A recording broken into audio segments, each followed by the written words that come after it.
ভালো দিদি। আপনি ভালো আছেন? ভালো আছেন? একদম ভালো আছি। নমস্কার সবাইকে। নমস্কার দিদি। আচ্ছা, সবার সঙ্গে একটু আলাপ করি আগে। একদম। পায়েল, নমস্কার। নমস্কার সুদীপ্তা দি, আমি পায়েল শীল, আমি এসছি হাবড়া, উত্তর 24 পরগনা থেকে। কি করো পায়েল? আমি দিদি বাড়িতে প্লাস্টিকের খেলনা বানাই। ওই সে একদম ছোট বেবিগুলোকে হ্যাঁ, ঝুলিয়ে হ্যাঁ। রাখে মশারিতে। হ্যাঁ। বাবা। টুম্পা। নমস্কার দিদি, আপনার ডাক নামে আমার নাম। Yes. আমি হচ্ছে টুম্পা পড়ে হাওড়া বাগনান থেকে ভাটোরা গ্রাম থেকে এসেছি। আমি হচ্ছি টুম্পা ওড়ে। আমি সারাক্ষণ উড়ি। ওকে, তুমি কি করো টুম্পা? মশলা মুড়ির দোকান আছে, ও। আমার হাজব্যান্ড চালায়, আমি ওখানে গিয়ে হাজব্যান্ডকে হেল্প করি। নাম শুনেই জিভে জল এসে গেল, সিরিয়াসলি। সন্ধ্যেবেলা মশলা মুড়ি শুনলে কিরকম একটা হয় না? গঙ্গার সঙ্গে একটু আলাপ করে নিই। নমস্কার দিদি, আমি জলপাইগুড়ি মহামায়াপাড়া থেকে এসেছি। আচ্ছা। আমার নাম গঙ্গা দাস। গঙ্গা কি করো? ব্যাগের ব্যবসা করি, ব্যাগ বানাই বাড়িতে। আমি বানাই, আমার হাজবেন্ড বাজারে নিয়ে এনে বিক্রি করে। নাইস। মৌমিতা, নমস্কার সুদীপ্তা দি, আমার নাম মৌমিতা প্যাটেল, আমি মেদিনীপুর থেকে এসেছি। তুমি কি করো মৌমিতা? আমার বাড়িতে একটা ছোট মুদিখানার দোকান আছে আর আমি নাইটির ব্যবসা করি।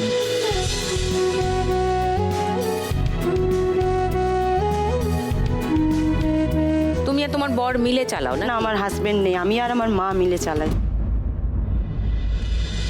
ওকে, তো এই খেলাটা দেখো সবাই। হ্যাঁ দিদি।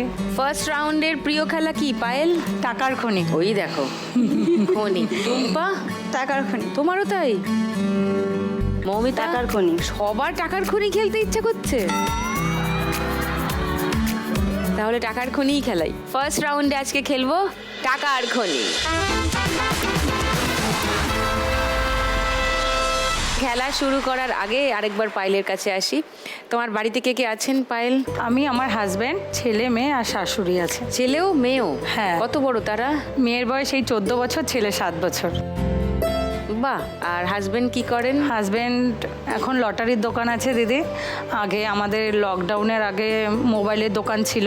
ফোনের? হ্যাঁ, ফোনের দোকান ছিল, তারপরে ক্যামেরার কাজ ছিল। লকডাউনের পরে একদম সব কিছু একদম বন্ধ হয়ে যায় দিদি।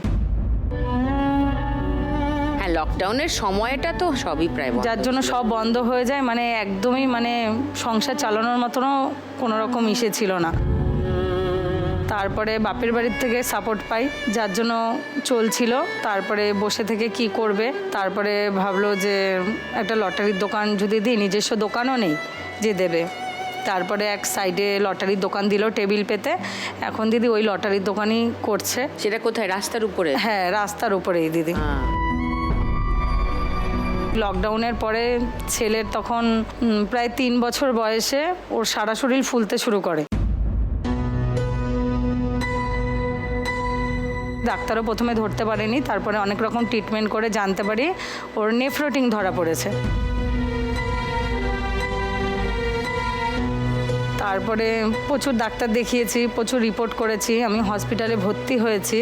প্রায় 13 দিন হসপিটালে ছিলাম দিদি। সবচেয়ে দুঃখের কথা হলো, ছেলেকে নিয়ে? হ্যাঁ, আমি 13 দিন হসপিটালে থাকার পরে যেদিন আমি বাড়ি এসেছি তার পরের দিনই আমার শ্বশুর মারা যায়।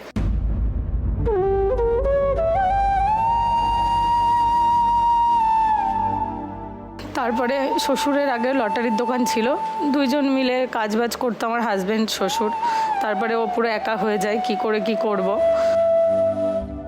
তারপরে ছেলেকে অনেক রকম ডাক্তার দেখিয়েছি, তারপর প্রোটিন জাতীয় খাবার দাবার সব কিছু লাগে ছেলের খাওয়াতে। তারপরে রিপোর্ট দিদি ডেলি করতে হতো রিপোর্ট। তারপর ডাক্তার একদিন বলল যে তুমি ডেলি এত রিপোর্ট করছো, ডেলি এত পয়সা নষ্ট করছো। আমি একটা এরকম একটা ইসে টাইপের টিউব টাইপের দিল, বলেছে এটা থেকে এইভাবে ইউরিনটা টেস্ট করবে, তাহলে আর তোমার অল্প খরচেই হয়ে যাবে। তারপরে একটা টেস্ট টিউব কিনে তারপর আমি বাড়িতে ইউরিন টেস্ট করি। তারপরে ডাক্তারবাবু বলছে ঠান্ডা লাগানো যাবে না, এটা মোটামুটি 14-15 বছর অবধি থাকবে, তারপরে আস্তে আস্তে করে জিনিসটা ইসে হবে। এখন ওর 7 বছর? এখন ওর 7 বছর। এসছে দিদিও। কোথায়? ওই যে। ও ও বাবা, কি দুষ্টু মুখ। তোমার নাম কি? রেহান সাহা।